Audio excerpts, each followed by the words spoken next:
They say video killed the radio star, but something else is killing video game arcades. What was the height of cool in the 80s is now slowly slipping away. And for one place, it's about to be game over for good. Oh, they were huge. They were prolific. They were in pop culture and media everywhere. If you didn't live through the 80s, you may not realise just how cool video game arcades once were. Video game industry overtook the movie industry, like the scale of how big it was. And that meant Hollywood quickly jumped on board with movies using video arcades as backdrops. From young Sean Penn in Fast Times at Ridgemont High to blockbusters like Rocky III and Terminator 2. Girls, do you know John Connor? No. Even the makers of James Bond got in on the action with Never Say Never Again. My name is Bond, James Bond. There was nowhere you could go. You used to be able to go to the corner shop and the fish and chip shop.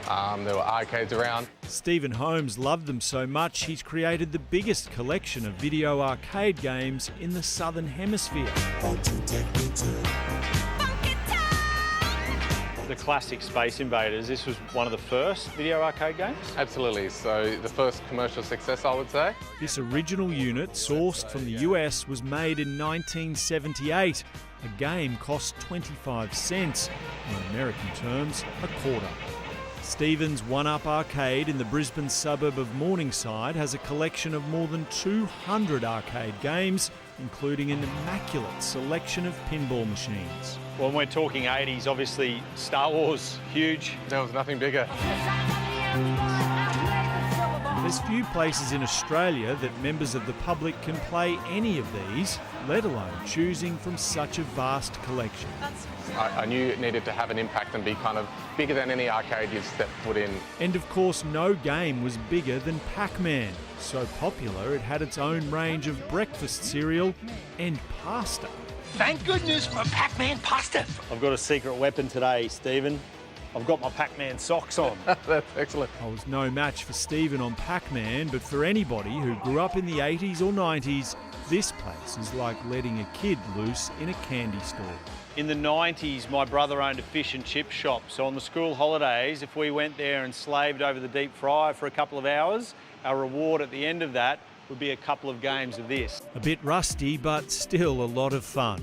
All of this nostalgia is what draws a loyal group of fans here on a regular basis, but sadly, the One-Up Arcade is about to be game over. So we've been asked to move, and we spent 6 months looking for another site, another location. Rents at all-time highs.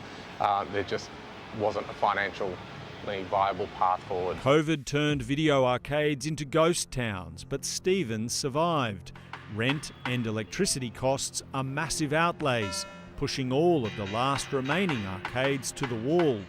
Given this place is a labour of love, Stephen can't afford more setup costs for what would be his third move in 8 years. It's tragic for a venue like this to close, to potentially disappear. Staff like Bryce Clonan will be out of a job, but even more sad to lose something so special. You walk in here, it almost feels like an interactive museum where you're able to come in and experience this part of history. Mortal Kombat is John McIntyre's passion. Thanks to this place, he gets to play the game he loves with his son.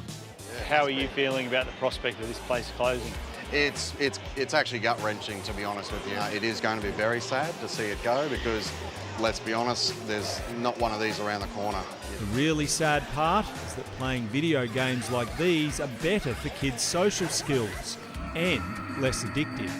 Or a lot of kids have never experienced sort of playing on the same screen as their friends, you know, in the same room. 7-year-old Huey is a big fan of the old school games.